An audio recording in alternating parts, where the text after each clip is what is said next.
אני אתן דווקא דוגמה של חבורת סטודנטים מאוד נחמדים, מור בר, גיא דותן וז'ניה, שהתאגדו להם מהמרכז הבינתחומי בהרצליה, מאוניברסיטת תל אביב ומהאקדמית תל אביב יפו. הם חברו לפרויקט שנקרא קומיוניטי, שהוא בעצם פרויקט טכנולוגי חברתי, שבאמת לקחו לעצמם שנה שעברה את התחום של הגיל השלישי. מה הם עשו? הם בדקו את עולם הזקנה וגילו צורך. יש היום, אנחנו יודעים שיש בעיה של דמנציה. דמנציה זה ירידה קוגניטיבית. הכי נפוצה שאנחנו מכירים זה הבעיה של האלצהיימר. נכון.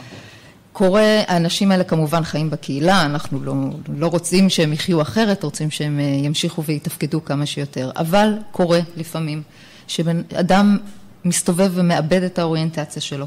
ואמרו, איך אנחנו עוזרים לאדם שנמצא ברחוב, לא יכול לענות לנו מי הוא, לא יכול לענות לנו מה קרה, ואנחנו רוצים לעזור לו.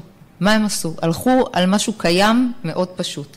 אנחנו מכירים את הברקו שאפשר לסרוק עם הטלפון הנייד. כן.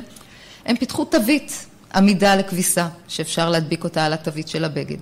בתוך הברקו הזה, הם חיברו את זה כמובן לאפליקציה, שכשאתה סורק את האפליקציה, אתה מקבל מידע ראשוני מהבן אדם, איפה הוא גר, ולחצן מצוקה למישהו שקוייל מראש, שאתה רוצה שזה יתקשר. זאת אומרת, אני מגיעה, סורקת, לא יודעת מי האדם, לא יודעת עליו כלום, יש לי לחצן מצוקה, זה כבר שלח SMS, והתקשר לבן אדם שהוגדר מראש כאיש קשר.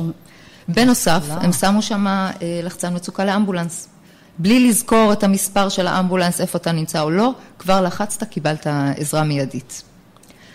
אמצעי פשוט, חשיבה,